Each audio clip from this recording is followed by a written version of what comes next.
தமிழகத்தில் இன்றைய தினம் 14 இடங்களில் வெயில் சதம் அடித்தது. இன்றைய தினம் அதிகபட்சமாக ஈரோட்டில் 109.4 ஃபாரன்ஹீட் வெப்பம் பதிவாகியுள்ளது. கோயம்புத்தூரில் 104 ஃபாரன்ஹீட்டும், தருமபுரியில் 106.16, கரூர் பரமத்தியில் 106.16, மதுரை நகரத்தில் 104.36 ஃபாரன்ஹீட்டும், மதுரை விமான நிலையத்தில் 105.26 ஃபாரன்ஹீட் வெப்பமும் பதிவாகியுள்ளதாக வானிலை ஆய்வு மையம் தெரிவித்துள்ளது.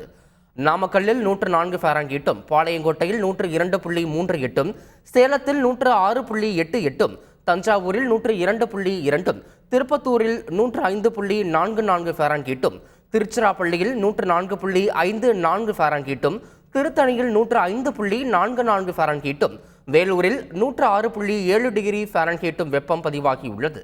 தமிழகத்தில் நாளுக்கு நாள் வெயிலின் தாக்கம் அதிகரித்துக் கொண்டே இருப்பதால் மக்கள் மிகுந்த சிரமத்திற்குள்ளாகி வருகின்றனர். அடுத்த 4 நாட்களுக்கு தமிழகத்தின் உள் மாவட்டங்களில் ஒரு சில இடங்களில் அதிகபட்ச வெப்பநிலை இயல்பை விட 2 முதல் 3 டிகிரி செல்சியஸ் அதிகமாக இருக்கக்கூடும் என்று வானிலை ஆய்வு மையம் அறிவித்துள்ளது. தமிழக உள் மாவட்டங்களில் சமவெளி பகுதிகளில் அதிகபட்சமாக வெப்பநிலை ஓரிரு இடங்களில் இயல்பை விட 3 டிகிரி முதல் 4 டிகிரி செல்சியஸ் அதிகமாக இருந்தது.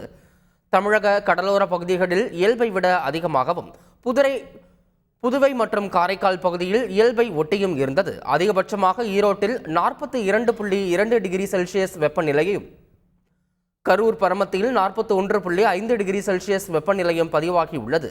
வட தமிழகத்தின் உள் மாவட்டங்களின் சமவெளி பகுதிகளில் அதிகபட்ச வெப்பநிலை ஒரு சில இடங்களில் 39 முதல் 41 டிகிரி செல்சியஸாக இருக்கும் என்று அறிவிக்கப்பட்டுள்ளது.